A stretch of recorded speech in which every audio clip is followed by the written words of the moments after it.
I think what interested me most is the commonality of interest in terms of some of the governance issues that everybody's facing. So big data is very much viewed, I think, sometimes as an IT issue or an IT security issue, and actually it's as much, if not more, about information governance.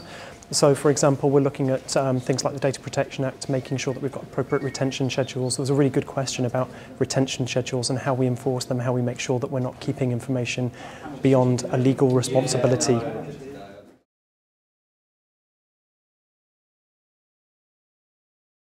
I think the key takeaway for me is actually about having good records management. So when you're looking at big data, that's actually aggregated data sets, and it's providing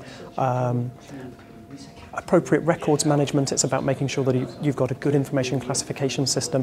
Without knowing what information assets you've got, without knowing who the information asset owners are, it's really difficult to look at, in fact I think it's impossible to look at providing appropriate controls and governance to those information repositories. So big data is actually lots of federated repositories in the Nottingham City Council, and it's making sure that that data is appropriately checked, cleaned, making sure that it doesn't contain anything that it shouldn't, and also that we're not retaining things beyond our statutory limits.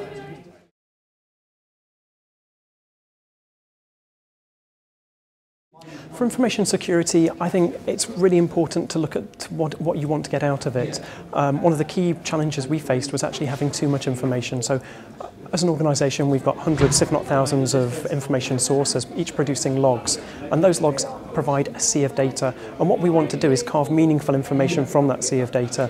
What we need is pertinent alerts about realistic threats, about appropriate vectors that we need to investigate. Unless you know what you want, unless you can define that, it's really difficult to have a sensible starting point. I think in terms of some of those information repositories, making sure that they produce the type of information you want and actually that you can aggregate it into a single insight or analytic tool is really important.